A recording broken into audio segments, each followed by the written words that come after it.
இதோ ஒரு கன்னிகை கர்ப்பவதியாகி ஒரு குமாரனை பெறுவாள், அவருக்கு இம்மானுவேல் என்று பெயரிடுவார்கள் என்று சொன்னான். இம்மானுவேல் என்பதற்கு தேவன் நம்மோடு இருக்கிறார் என்று அர்த்தமாம்.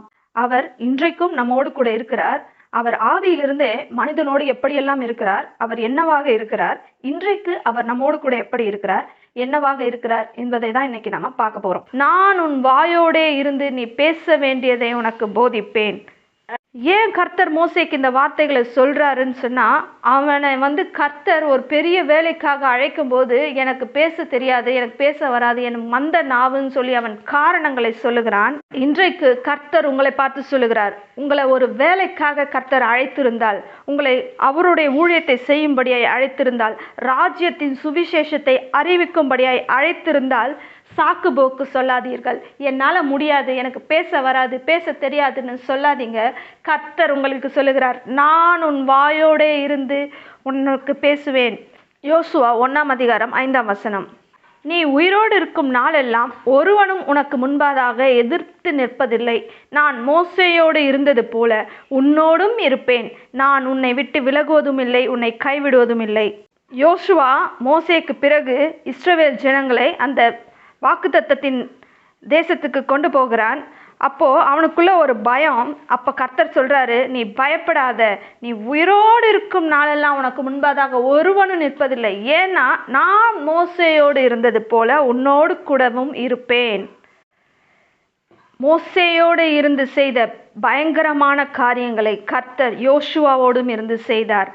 யோர்தானின் தண்ணீரை கடந்து போக பண்ணினார். யோர்தான் தண்ணீர் எப்படி போகும், கரை புரண்டு ஓடுமாம். ஆனால் இவங்க போகும்போது அந்த உடன்படிக்கை பெட்டி அந்த யோர்தான் நதியில் நிற்கும் போது அந்த புரண்டோடுகிற தண்ணீர் அப்படியே ஒரு இடத்துல குவியலாக நின்றதாம். இவர்கள் வெட்டாந்தரையிலே கடந்து அந்த பக்கமாக போனார்கள். எரிகோ மதிலை அவர் தகர்த்தெறிந்தார். அதன் பிறகு அவர்கள் வாக்குத்தத்தம் பண்ணப்பட்ட தேசத்தை சுதந்தரிக்க பண்ணினார். இன்றைக்கு அதே தேவன் உங்களோடு கூட இருந்து உங்களுக்கு வாக்குத்தத்தம் பண்ணினதை அவர் கொடுக்காமல் உங்களை கைவிட்டு விட மாட்டார். மோசேயோடு இருந்தது போல, யோசுவாவோடு இருந்தது போல உங்களோடு கூட இன்றைக்கு இம்மானுவேல் இருக்கிறார்.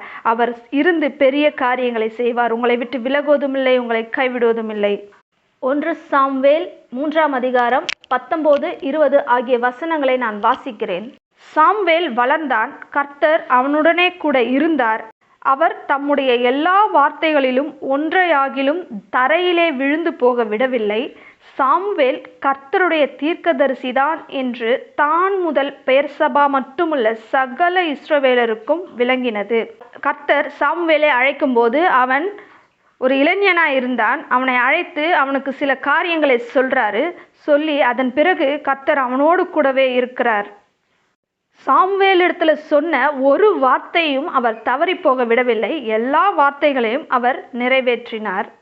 சாமுவேல் கர்த்தருடைய தீர்க்கதரிசியாக அபிஷேகம் பண்ணப்பட்டான். ஆனால் சாமுவேல் எந்த இடத்துலையும் போய் நான் தான் இஸ்ரவேலின் தீர்க்கதரிசின்னு சொல்லலை. ஆனால் கர்த்தரே இதை தெரிய பண்ணினார்.